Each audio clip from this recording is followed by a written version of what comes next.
because one of them saying one thing and the other saying another. But here we are. Right, let's get into the Barcola stuff then. I would bring up the Fabrizio Romano stuff, but I'm going to be honest with you, he tweets that much that I can't even find the Barcola stuff. But anyway, I actually made it. Look at that. I've just done it. Barcola. This is what Fabrizio Romano tweeted on the 28th of June. Bradley Barcola's situation remains open. He's high on Liverpool's list as reported for months.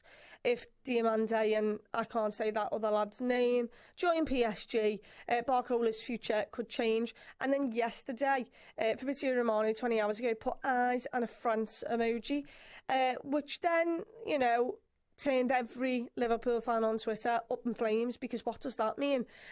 Today, we've got the update from Alex Crook and TalkSport saying, once again, people, we just need to start being more online with everybody. Fabrizio Romano then said, for Liverpool, Barcola is a top talent since last summer. Liverpool still want the player and are waiting to understand what is going on to happen in terms of the financial package. Be for sure the interest is strong in Barcola. He's not untouchable. He's not at the moment negotiating a new contract. It means there could be movements around the player. Now, here is my question for you, and producer Bobby is going to put in a little poll for you. 120 million is what is, well, euros is what's being touted for Bradley Barcola. It's a simple yes or no. Would you pay 120 million for Bradley Barcola this summer? Let's just wait for the poll to actually be live in the chat, because, you know, I have just said this, so he's got to make it now. Takes a little bit of time.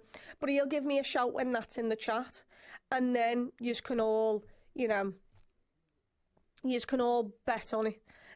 Yes or no is the simple answers. I personally, how do I explain this? Yan Diamande for 100 million, I was still a bit like, whoa, that's a lot of money.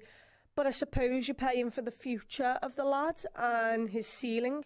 I believe Yan Diamande's ceiling is higher than Bradley Barcola. I believe Bradley Barcola is a better player right now than Yan Diamande. However, I do not think he's close to anything near 120 million euros. And maybe that's just the way this market is. But I like him. I think he's fine. I think he's a decent player. But I think 120 million euros should be spent on someone who is a generational talent, one of a kind. You know, we spent it on Alexander Isak, who I believed, you know, was in the top 4 strikers in world football. We did it on Florian Wirtz, who was supposed to be, I mean, he's up there with or FSG sold off just a couple of years ago, and it means that Liverpool are yet again going for not a multi-club model but a multi-ownership model. Fascinating times at Liverpool as we see the FSG continue to water down, shall we say, their share of the now £4.5 billion valued football club, which is $6 billion. And what that means to the club strategically for the future, whether they're watering down in order to, in the end, exit the club, or whether they are just looking for other people to invest in something, and whether there are other financial benefits to having multiple owners or having multiple different shareholders as part of this. Whether it's to raise money, which I don't really think that would be the reason, whether it's to make strategic relationships, which apparently a lot of people are reporting, or whether it's also in a long-term move to sell off longer and more sizable amounts of the club. We'll find out. I mean, it's a fascinating deal in the sense that, you know, I don't know how discerning FSG are business-wise. I really only just found them as custodians of the club because we found ourselves in an unfortunate position. You know, we've won things in the time under them, but we've also seen that the Boston Red Sox fans have not always been thrilled about some of their ownership. Spirit of Shankly, as a fan group, haven't always been thrilled about some of the decisions that they've made. And as one of the guys from the consortium steps away from his shares in QPR, seemingly for them, this is a step up. This is a larger stake of a larger pie that they can cut into. What this does for FSG in the long term, I think it shows that they're trying to get out of the club, or I think at least it shows that they're trying to find a way to make an exit. Maybe you always want to keep an exit open. Maybe you will always be watering things down. Maybe, you know, over the life cycle of what goes on in a sports business, you will always give up elements, or you'll make these strategic relationships. But it certainly is interesting at Liverpool right now because there are so many things that are moving. What's good, everyone? Welcome back to the channel, and today's episode is a big one, because Liverpool's business this summer just shifted gears in a major way. We're talking about Bradley Barcola, and the picture forming around this deal suggests Anfield is closer to landing him than a lot of people realize. Let's set the scene first. Liverpool's transfer window so far has been described by insiders as quiet, almost deliberately so. They've brought in Victor Munoz from Osasuna for around €40 million, and Jeremy Jacquet arrived from Rennes in a move that was actually lined up months back. Modest business, sensible business, but the real headline act was always going to come later, and everything points to that headline act being Barcola. Here's why the urgency has ramped up. With Mohamed Salah's exit leaving a gaping hole on the flank, Liverpool's recruitment staff have reportedly zeroed in on the PSG winger as the man to fill it.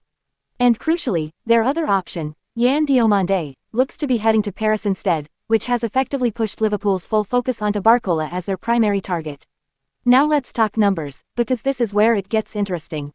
Reports out of France suggest PSG wants something in the region of €150 million, that's roughly £128 million, to even consider letting him go. That would represent a club record fee for Liverpool if it goes through at that number.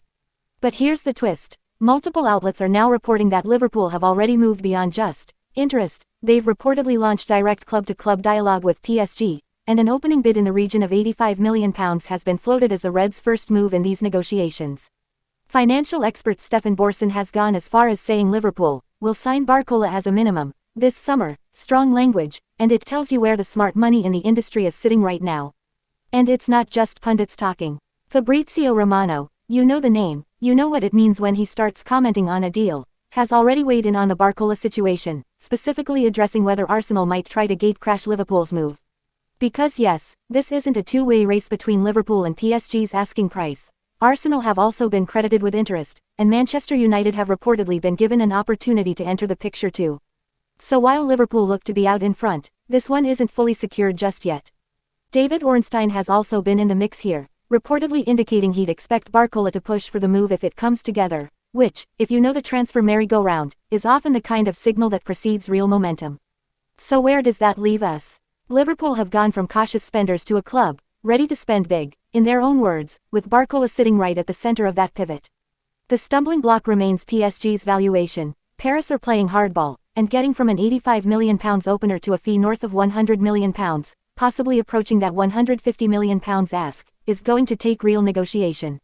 But the direction of travel is unmistakable. Liverpool have identified their man, they've made their move, and PSG now have a decision to make.